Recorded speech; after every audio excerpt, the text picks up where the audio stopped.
आवाज़ the voice की इस मुहिम में से नो टू ड्रग्स में आप सबका खैर मकदम। अभी हमारे साथ जो जुट चुके हैं वो है सतीश विमल साहब, जो कि बहुत नोन राइटर कहे, ऑथर कहे, स्क्रिप्ट राइटर कहे, और अभी जो है ये प्रोग्राम एग्जीक्यूटिव है all India radio Kashmir Srinagar में। इनसे बात करेंगे और जानेंगे ये जो तेज़ी से ड्रग मेनेस जो हमारी सोसाइटी में हमारे माशरे को तबाह कर रहा है, ये इस ड्रग अब्यूज़ को कैसे देखते हैं। सबसे पहले thank you so much sir for joining our campaign say no to drugs. Thank you very much. ये मेरे लिए खुशनसीबी है कि मैं इस कैंपेन का हिस्सा बना आपकी वसातत से। बड़ी बात यह है कि हम जिस मुसीबत के दौर से अभी बाहर आ रहे हैं, उसके सामने एक बहुत बड़ा चैलेंज जो है, सबसे बड़ा चैलेंज जिसे मैं मानता हूँ समाजी सतह पे, वो यही है ड्रग्स का जो परेशानी हमें सामने है। ये 3-3.5 दहाइयों की पैदावार है। इतना बुरी तरह से उन्होंने हमको जकड़ लिया है कि इसमें से बाहर निकलना एक चैलेंज से कम नहीं है। ये आज शुरू नहीं हुआ है। 3 दहाइयाँ पहले जब यहाँ पे हालात ख़राब हुए, किसी भी दुनिया के खित्ते में जब इस तरह की सिचुएशंस पैदा होती हैं जहाँ लॉलेसनेस और अनसर्टेनिटी हो जाती है इतनी देर तक के लिए, तो इस तरह के जो वबा हैं वो जन्म लेते ही लेते हैं। कैसे इसने हमारे नौजवानों को जकड़ लिया और उनको इस तरह से लत लग गई इसकी कि अब ये हम सब के लिए चैलेंज है, बहुत बड़ा चैलेंज है। अभी तक हमने हालात पे तो काबू करना शुरू कर दिया है, लेकिन इन हालात पे काबू करने के लिए समाज के हर तबके को आगे आना होगा, एक साथ आना होगा। काउंसलिंग एक तरफ और दूसरी तरफ ये कि एक होलिस्टिक अप्रोच के साथ हमें आगे बढ़ना होगा, जिसमें हमारे मेडिकोज हों, हमारे साइको एनालिस्ट्स हों, हमारे मुबल्लिग हों जो हमारे समाज में लोगों को ज़्यादा इन्फ्लुएंस करने वाले लोग हों, तो ऐसे लोगों पे ज़्यादा जिम्मेदारी आयद होती है। लॉ इन्फोर्सिंग एजेंसीज़ हों, सरकार हो, एक जामे प्रोग्राम की बहुत ज़्यादा ज़रूरत है ताकि हमारे नौजवानों को हम अच्छाइयों की तरफ लगा लें। पाबंदियाँ जिस समाज पे आकर के मुसल्लत की जाती हैं, वहाँ इस तरह ज़रूर होता है, और हम 3 दहाइयों तक पाबंदियों में ही जिए हैं। उसका नतीजा ये है। ये सिर्फ हमारी सोसाइटी नहीं है, हम इसमें सियासत ना करें। ये सिर्फ हमारी सोसाइटी नहीं है, ये ग्लोबल फिनोमेना है। जहाँ जहाँ आप देखें अनसर्टेनिटी है, जहाँ जहाँ आप लॉलेसनेस देखेंगे, जहाँ जहाँ आप देखेंगे कि अनसर्टन सिचुएशंस हैं, वहाँ वहाँ इस तरह की वबा जो है समाज में उभर के आ जाती है। ये स्लो पॉइजनिंग है समाज की। तो हमें खुद को बचाने के लिए एक जामे प्रोग्राम बनाना होगा। हमें जो नौजवान इस तरह के मिले उनको काउंसलिंग करने की ज़रूरत है। समाज में प्राइवेट सेक्टर और जो पब्लिक सेक्टर के लोग हैं उनको भी इस तरह के काउंसलिंग सेशंस और प्रोग्राम्स और सेंटर्स को कायम करने में मदद देनी होगी, ताकि हम नौजवानों को इस दलदल से बाहर खींच लें। बिल्कुल सर अगर हम कश्मीर की बात करें, एज अ सोसाइटी ये दुनिया भर में मानी जाती थी अपनी ह्यूमैनिटी के लिए, इंसानियत जो थी, या हॉस्पिटैलिटी के लिए। लेकिन वही कश्मीर को आप देखिए किसी की नज़र लगी, आप देखिए बच्चा यहाँ बाप का कत्ल कर रहा है, बाप बेटी का कत्ल कर रहा है। जब अपनी निगाह ख़राब हो जाती है ना, तो फिर क्योंकि हमारी बुराइयाँ जो हैं, आपने सुना होगा कि मिनज़ ज़ालिमीन का जो कॉन्सेप्ट है कि हम खुद जालिम हैं, तो तब क्योंकि कुदरत जालिम नहीं होती, और कुदरत किसी दूसरे के जुल्म को भी ज़्यादा देर तक किसी पे मुसल्लत नहीं करती। जुल्म हमने खुद पे किया है और उसी को कंटिन्यू कर रहे हैं, तब जाकर के ये मुसीबत आई हमारे समाज पे। हमने अपने ऋषियों, मुनियों, सूफियों और अपने रूहानी बुज़ुर्गों की तालीमात को पसे पुश्त डाल दिया, और ये ड्रग्स का जो है ये भी उसी का नतीजा है। हमने ये गिफ्ट खुद को दे दिया है। अब इस मुसीबत में फंसे हैं तो खुद को ही हमें आगे बढ़ाना होगा इस मुसीबत से बाहर आने के लिए। क्या कुछ कर सकते हैं हम, क्या कुछ कोशिश रह सकती है हम सब की, चाहे इंतज़ामिया की, चाहे सिविल सोसाइटी की, जिससे कि हम कहीं ना कहीं इस ड्रग मेनेस पे जो है काबू पा सकते हैं? इंतज़ामिया की तो ये कोशिश हो सकती है कि वो ज़्यादा से ज़्यादा लेवल पर जो हमारे रिहैबिलिटेशन के ये कैंप्स हैं, जो हमारे साइकोलॉजिकल ट्रीटमेंट के कैंप्स हैं, वो बढ़ाए। लेकिन सोसाइटी को उससे ज़्यादा बड़ी जिम्मेदारी सोसाइटी की है। सोसाइटी की जिम्मेदारी ये है कि हम मोबिलाइजेशन करें, क्योंकि ये काम सिर्फ डंडे से नहीं हो सकता। ये काम सिर्फ ज़बरदस्ती ज़ोर से, पुलिस के दबाव से नहीं हो सकता। ये काम मोबिलाइजेशन से होना है। अगर हम बात करें ब्रॉडकास्टिंग की, एक बहुत बड़ा मीडियम है, आप रेडियो में हैं, रेडियो संभालते हैं, एक बहुत बड़ा मीडियम है जिसके थ्रू आपकी मैसेज जो है, आपकी आवाज़ जो है वो लोगों तक पहुंचती है। आपने इससे पहले भी, हम ड्रग अब्यूज़ की अगर हम बात करें, कई सारे प्रोग्राम्स किए हैं जिनमें आप लोगों ने जब ड्रग अब्यूज़ के बारे में बात की है। सबसे पहले तो कैसा फीडबैक मिला आप लोगों से, और आगे जाके भी आप कई कुछ ऐसे प्रोग्राम्स करना चाहेंगे जिसके थ्रू आप लोगों को अवेयर करें कि कितना ज़रूरी है अभी इसको कंट्रोल करना? ये एक सस्टेनेबल कैंपेन होनी चाहिए, एक रेकरिंग कैंपेन होनी चाहिए। ये आज हमने बात की और फिर अगले हफ्ते बात की, फिर अगले महीने बात की, ऐसे नहीं चलेगा।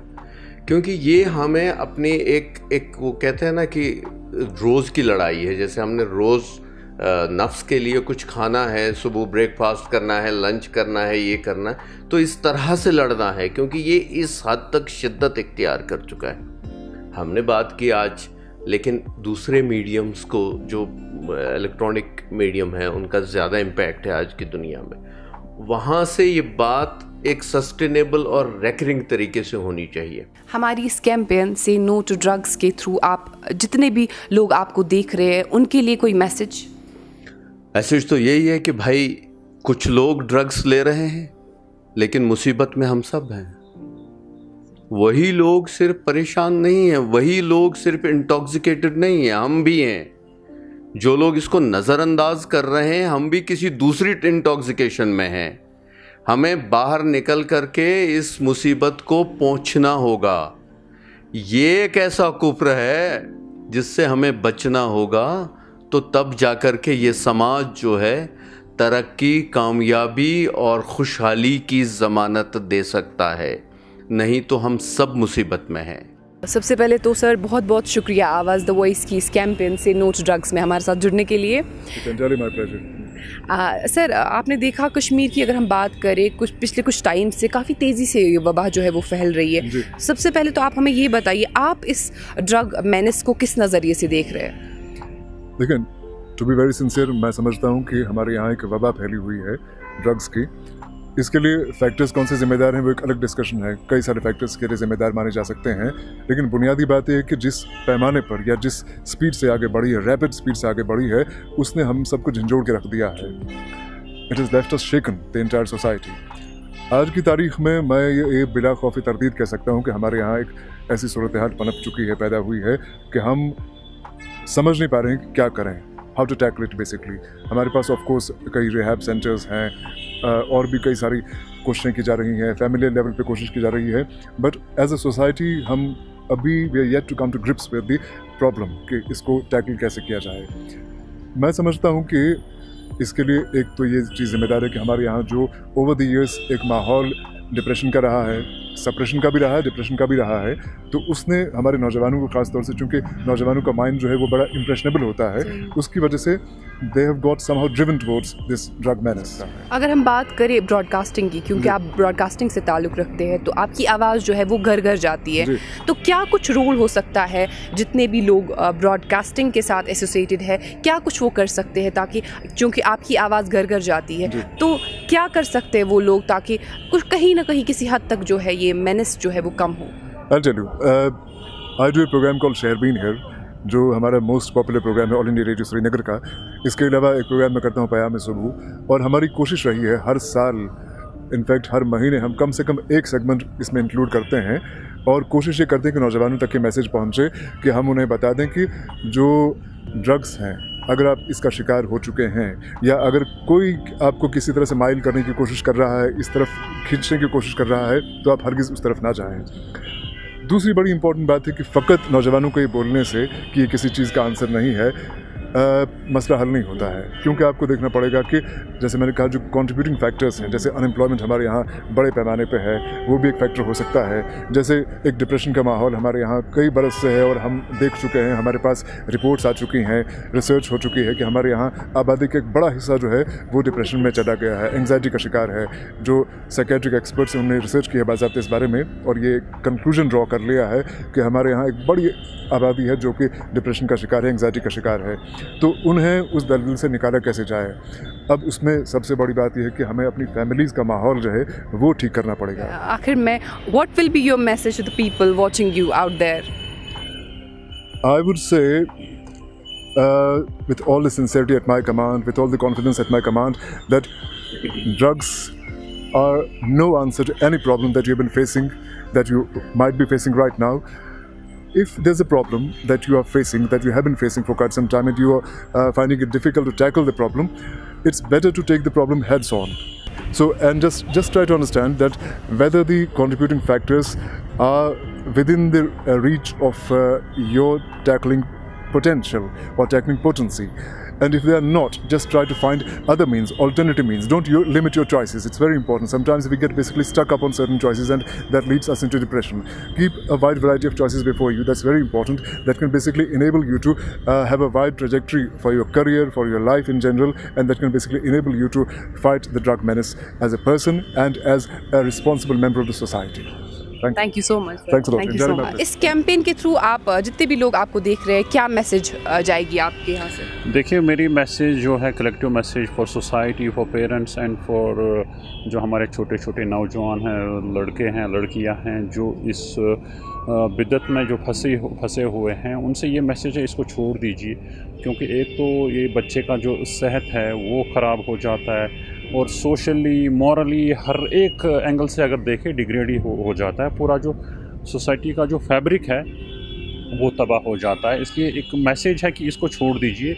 बट चिल्ड्रन और हमारे जो किड्स हैं, दे alone can not fight this menace. हमारी ओवरऑल जो सोसाइटी है, वेदर पर्टिकुलरली पेरेंट्स को ख्याल रखना पड़ेगा अपने बच्चों का, क्योंकि इस वक्त जो है बूम है हर एक चीज़ का। हमारे बच्चों पे प्रेशर है, उनको उस प्रेशर से बाहर निकालने के लिए उनको कुछ कलेक्टिवली इनोवेटिव स्टेप्स लेने पड़ेंगे, ताकि ऐसे ये कहने से नहीं हो सकता है कि ड्रग जो है, ड्रग मेनेस जो है वो ख़त्म हो जाएगा, एलिमिनेट हो जाएगा। ऐसा नहीं है, कोई ऐसा मतलब एक दिन में नहीं होगा। ये पेरेंट्स को लगातार अपने बच्चों की काउंसलिंग करनी पड़ेगी। उनको जो प्रेशर्स हम अननेसेसरी प्रेशर बच्चों पे डाल देते हैं, मार्क्स आप ज़्यादा लाइए, ऐसा करिए, वो करियर चुनना है, ऐसा करना है, उस प्रेशर की आड़ में जो हमारा सोसाइटी जो है वो ख़त्म हो रही है। ये जो हमारे नौजवान हैं, लड़के लड़कियां जो हैं, उस प्रेशर की आड़ में they go for drugs and उनको लगता है कि शायद ये ईजीएस्ट वे है to solve their problem, but ultimately उसमें ऐसा कुछ नहीं है। इसलिए पूरा जो हमारा सोसाइटी है, वेदर जो पीयर ग्रुप है हमारा, जो हमारे रिलीजियस लीडर्स हैं, पॉलिटिकल लीडर्स हैं, स्टूडेंट्स की जो यूनियंस हैं, जो एजुकेशनल इंस्टीट्यूशंस हैं, overall if we work collectively with coordination and with the dedication, हम इस मेनेस को नियर फ्यूचर हम इसको ख़त्म कर सकते हैं। बहुत बहुत शुक्रिया सर हमारे साथ जुड़ने के लिए। इनका कहना है कि एजुकेशनल इंस्टीट्यूट्स की अगर हम बात करें, वो बहुत ही इंपॉर्टेंट रोल प्ले करते हैं एक बच्चे को बनाने में, उसका नज़रिया जो है, उसकी पॉजिटिविटी को शेप करने में, उसके नज़रिए को शेप करने में वो बहुत अहम रोल अदा करता है। जितने भी एजुकेशनल इंस्टीट्यूट है, उनका फ़र्ज़ बनता है वो बच्चों को समझाए the sense of right and wrong. बहुत बहुत शुक्रिया।